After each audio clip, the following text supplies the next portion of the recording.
It's SGA Election Day, which means tonight USD may have a new president and vice president. But with just one team running this year, the rules are slightly different than previous years.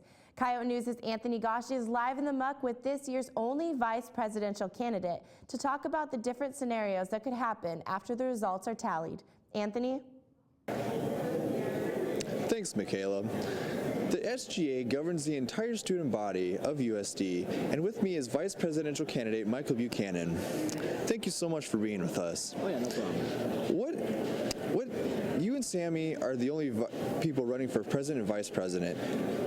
How do the rules differ this year than what they do in the past? Well, in a traditional year, you'd have two candidates for each campaign, and you'd have an election. People would have to pick between one or the other.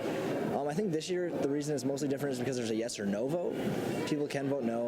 We preferably have them vote yes, but I mean, that's not an ideal world.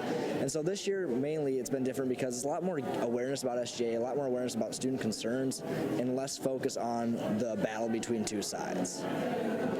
What are the details of the general activity fee proposal, and what is your stance on it? The details are essentially that it's going to go to a lot of various places. The vast majority, not the vast majority, but a majority of it will go to athletics, but the main concern with that is bringing us up to standard and up to par with the rest of the teams and the schools in our conferences, because that's very important to us to stay competitive as a school and with our athletic programs.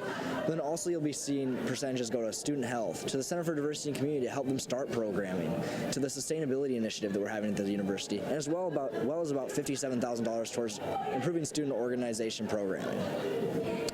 And going back to you being the only candidates running, what complications have you guys occurred? There really haven't been many complications for us, I would say. The campaigns ran pretty smoothly. It's been nice working with the media here on campus. There hasn't been any main issues we've encountered. Everything that's been talked about has been mainly with the last administration, how we've been dealing with that, how we move forward with those transitions, and what we'd like to keep and get rid of. There hasn't been too many things that have been directly specific to us, though. Thank you so much. A link to the voting can be found on the MyU portal, and voting ends at 8 p.m. Live from the muck, I'm Anthony Gosh.